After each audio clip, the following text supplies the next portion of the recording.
What's up, guys? Welcome back to the channel and welcome to the first installment of a series that I'm gonna call Road Back to 700 pounds.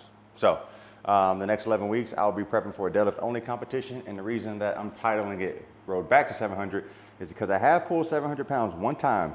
It was May 8th, 2024. It was in the gym. It was in the gym, it was with straps, it was with 2 belts, and it was with a hitch. So pure strongman aesthetic, strongman rules, no shoes, you name it. So I want to do this, of course, for no one other than myself, with the goal of doing it on the platform, 1 belt, mixed grip, shoes, no straps, no hitch, and a singlet. So we go from the most barbaric anything goes method to the most legit method, right? So like I said, I got nothing to prove to anybody except for myself. And even though it's Road Back to 700, the goal is to pull 700 plus. My lifelong goal is to have a 3.5 times body weight deadlift at whatever body weight I'm at. So while that 3.5 multiplier is the goal is also to add weight to my body. So I pulled 700 at like 210, which I think was 3.3 times body weight. So we're getting close, but that extra, that 2/10 is ridiculous. So I woke up, I was 207.2 this morning, and the goal will be to pack on as much lean mass as I can the next 11 weeks. If there's not all lean mass, whatever, man, that's the name of the game, because getting strong is not about being aesthetically pleasing all the time, but it's also not getting out of hand with my diet or anything like that. So I have a hard enough time putting on weight, so I'm not worried about putting on any body fat. If anything, that'll help my core and just help my bracing and everything like that. So most of the times, if I'm sitting around 200 to 210 and I put a belt on to deadlift, as soon as I get in a position, I just feel my ribs and my organs not doing their thing. So goal will be, of course, thicken up the midsection, do a lot of core work. But yeah, I'll probably want to get as close to 220 as possible, which will probably end up being around like 215. So if I can get to 215 and we hit that 3.3 times body weight pull again, just in 11 weeks, like I said, fantastic. So that, of course, will be a little bit over 700. But yeah, like I said, lifelong goal, 3.5, and this is just the first step to achieving that. So today we got some safety squat bar squats, 3 sets of 5, 70%. I'm not worried about having the biggest legs. I'm not trying to have bodybuilder legs. I want to have a strong, sturdy foundation, as I've referenced in the previous video. I want strong hamstrings, and like I said, I want to have a strong core. I'm short on time today. I'm not going to be yapping too much, but like, comment, subscribe. Appreciate you guys being here, and stay tuned. It's going to be a fun 11 weeks. I'm excited. Y'all might be asking why deadlift only and why not full power, because I've done full power. I don't mind squatting, don't mind benching, but I really love deadlifting. So it'll be cool to just do something that I want to do. I've spent a lot of my lifting career having to prepare for multiple things. I'm good at it. I got the work ethic, but it's just nice to have the option to train for my favorite lift, right? And obviously when you do a full power meet, you got to squat, you got to bench. So by the time you get to deadlift, you're tired. So I want to see what I can do within competition standards, feeling fresh and rejuvenated. So I've started in powerlifting. I started powerlifting back in 2016. That was my first meet in January. Real New Year's resolutioner type. But it was just with my boys from college, and we were like, man, we need to do this. It was local, it was in Raleigh, so we knocked it out. And then fast forward to 2017, I did like 4 powerlifting meets, and then I switched to strongman because I was like, man, the weight class I'm in, my arms are long, my bench press is trash, and then these dudes are benching 400 plus. I'm sitting here struggling for 300. So obviously in strongman, the deadlift will take you further than your pressing will, because there's always a deadlift in the competition, and there's always some element of picking up something and moving it from point A to point B, loading it, of course, Atlas stones, sandbags, you name it. So having that strong posterior chain really played in my favor, especially with the height too. I'm 6'3", so 6'3", long arms, weak bench press, 60-inch stone loads, sign me up. Fell in love with it. Fast forward 7 years, I got my pro card in the 90 kilo division. Did the Arnold. I've done like 3 or 4 Arnolds, And then I did America's Strongest Man under 90 in 2025. It was July 2025, took 5th place. And that was the last strongman comp I did. It is what, June 29th, 2026. So, yeah, you know, doing deadlifts, that's one thing that's always been a staple in my program. I'm helping all my clients build their numbers, and it's just a lift that I've grown really fond of. So I say all that to say that's why I'm doing deadlift only, because I've done everything else. And this is something that I want to do for myself and see what we can do when we really put our eggs in this basket. And I can't find my belt, it's in the car. Bang. Shout out my brother E-Mac for the custom Pioneer Fit belt with the Eichenstein logo on that thing, with the powerful beyond measure on the inside, PBM, baby. Bam. All right, let's get suited up, knock this out.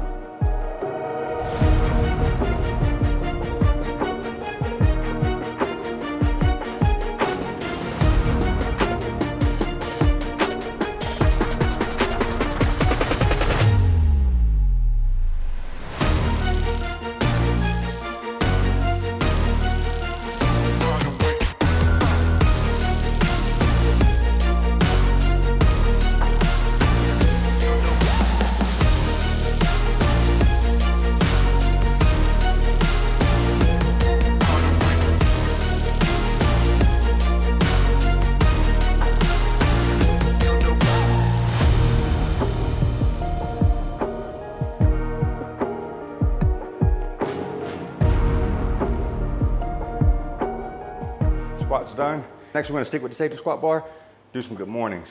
So I find these to be very beneficial for building my deadlift because this weight is gonna be the furthest from your fulcrum, which for this movement is your hip. So if you have the weight on your shoulders and you're leaning forward, you have a longer lever arm. So it's just a more challenging movement. And it, if anything, obviously it builds the musculature required for a deadlift. However, it makes me confident. So not only does it make me confident in the squat, because if you ever get in a bad situation, whether you're doing low bar or high bar, and you get pitched forward, you're able to just kind of good morning out of that, even though it's not ideal, then you know it's kind of like a safety net. But for the deadlift, I usually like to think, if I can squat X amount of weight, and then I can also mentally connect with doing a good morning with X amount of weight, 1 + 1 = 2, and 2 equals a good deadlift. So I think my best is like 330 for some reps on this. We're gonna do sets of 10, 240. Hopefully these move as well as I think they will. And then we'll just progress these over the course. I'm only gonna do these for like 3 or 4 weeks. And then as I get closer to competition, I'm gonna change my, my secondary hinge to something that mimics a deadlift. So we'll go from SSB for a couple weeks, good mornings. Then I'm gonna do RDLs, should be able to move more weight. And then do those for 3 or 4 weeks, about 3 weeks. And then as I get close to peaking, I'm going to be doing stiff leg deadlifts. So this will acclimatize my low back, my hamstrings, my glutes, build up that tissue, build up that pattern. And then as we get more deadlift specific with these accessories, we'll just be able to handle more and more weight. So this feels light, so.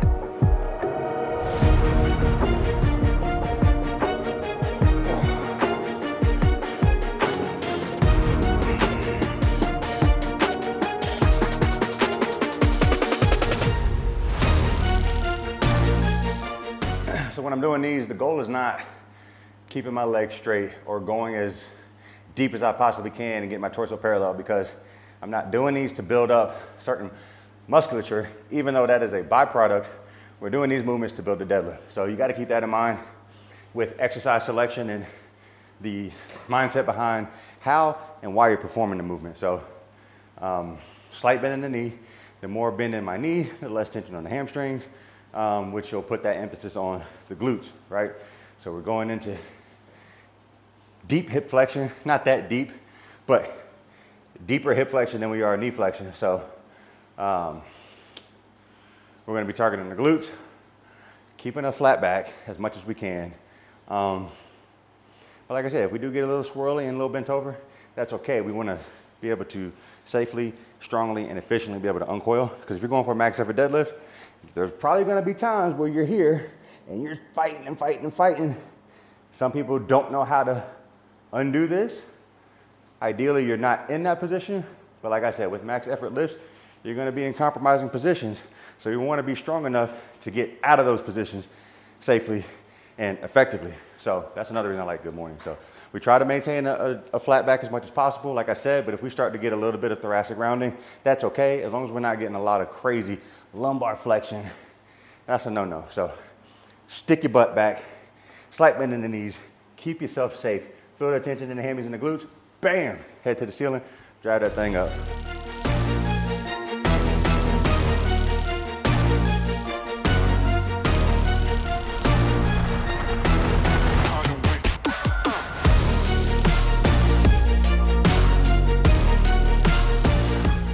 Like half the times when you're writing your own program, you get like a quarter of the way through and you're just like, who came up with this? And then you have a moment of self-reflection and you're just like, damn, it's me that's got me. I did this. But what can you do?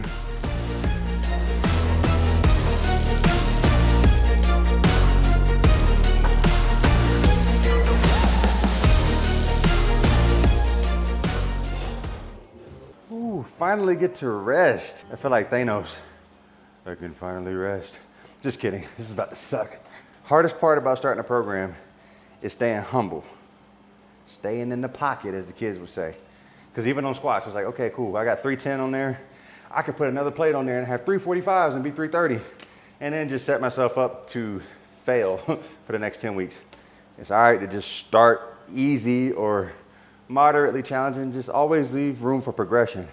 If you have a percentage prescribed and it sounds like, ooh, I haven't done this weight in a long time that I'm basing this percentage off of, bump it down 5, 7%.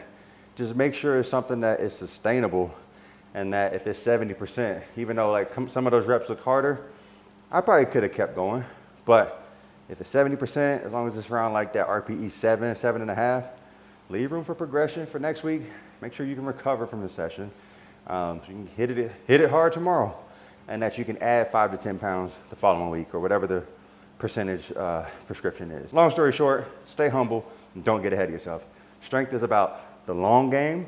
I don't care what kind of deadline you have. If you have a short deadline, then plan better. Plan better, start sooner. If you're working with a 10, 11 week time frame, make the most of it. Do all that you can to recover well and train hard and you know, take the chips that you're given. Hopefully they're delicious.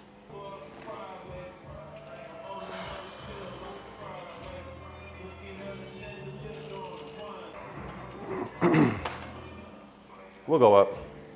There's a difference between being conservative and moderate versus just breezing through the stuff.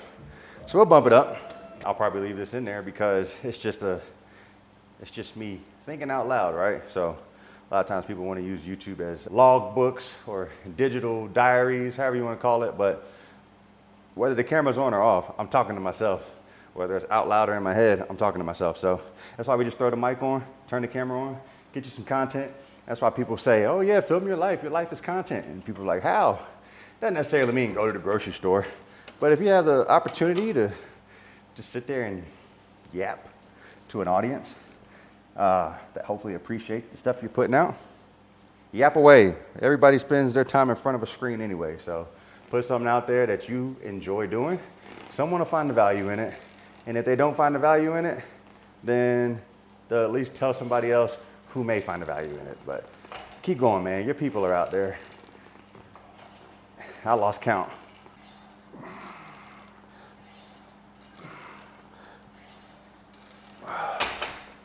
Yeah, I'm excited because it's nice to have a goal for one lift, but you can still train your whole body doing those other things that you've been wanting to do, and just being able to address those little things that may seem little to someone else, but are majorly impacting my performance without the high stakes of having to go do log clean and press, axle clean and press, a deadlift medley, sandbag medley, like just all this other stuff, man. It's like, that's not to say I don't like it or I'm tired of it. It's just, we have to periodize our training and our goals, and we can't just go full speed ahead every time. So if that means taking a step back, figuring out what you want to do next, then that's okay. Take a break. Do what you have to do to maintain and sustain, right? So We don't want to crash and burn.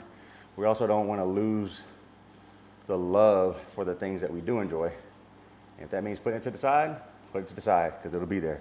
Check it out. The beauty of having a home gym and just being resourceful. Like I said, I didn't know how I was gonna do these calf raises, but when we're doing log, when you're doing the log clean and you lap it and you're warming up, you sit with it in a deep squatted position with the log on your legs, you rock back and forth, and it's a good calf stretch. So I said, you know what? That's gonna be our accommodating resistance today.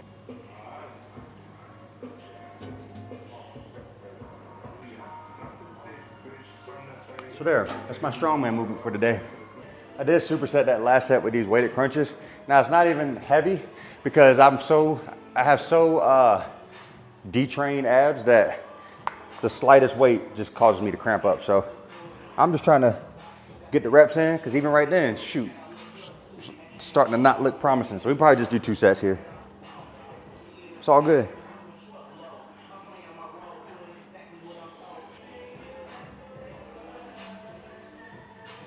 Yeah. We'll play it safe. We'll do 2 sets there. I'm still gonna do my 3rd set of calf raises, but I'm not trying to cramp up at 6:30 in the morning. All right, so that's a wrap on day number 1 of this 11-week deadlift only prep. Like I said, I'm just gonna be yapping about my training while I do it. And yeah, man, that was 1 hour and 10 minutes, so that's perfect. And doesn't matter how short the workout is, doesn't matter how long it is. If you're working hard, keep working hard. Appreciate you guys tuning in. Like, subscribe, share this video, drop a comment. Yeah, stay engaged. Appreciate y'all. See you in the next one. Peace.